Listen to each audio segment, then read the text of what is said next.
ہاں جی، ہر حرف کو پڑھنے سے پہلے اگلے حرف کو دیکھتے ہیں۔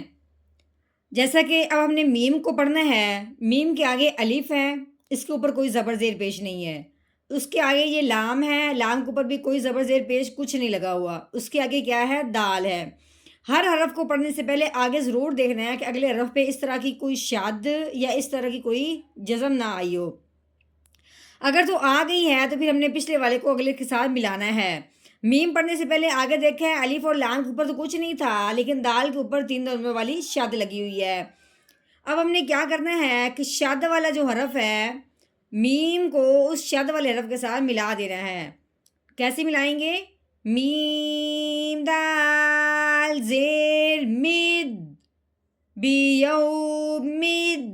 شاد والا جو بھی حرف ہوتا ہے وہ ہمیشہ دباؤ، جماؤ اور ٹھہراؤ کے ساتھ پڑھا جاتا ہے۔ اس کو نہ تو حرف کو ہلاتے ہیں، نہ اس کو کوئی جھٹکا دیتے ہیں، نہ کوئی حرکت نہیں کرتے، دبا دیتے ہیں بس۔ کیسے؟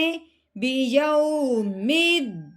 اب ہم نے جب دال کو پڑھنے لگے ہیں، آگے جب دیکھا ہے آگے یا کے اوپر جزم آئی ہوئی ہے تو یا ساکن ہو گیا، تو اس ساکن جو بھی حرف ہوتا ہے وہ بھی پچھلے والے کو اپنے ساتھ ملاتا ہے۔ اب ہم نے دال کو اس یا کے ساتھ ملانا ہے اس جزم کی وجہ سے، لیکن یہ بھی ذہن میں رہے یا جب ساکن ہوتا ہے اس سے پہلے حرف کے نیچے جب زیر آ جاتی ہے تو وہ پہلے والا حرف یا ساکن کے ساتھ ملتے ہوئے ایک الف کے برابر لمبا ہوتا ہے۔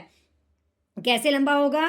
دال یا زیر دی بیوم الدی، نون زیر نی بیوم الدینی۔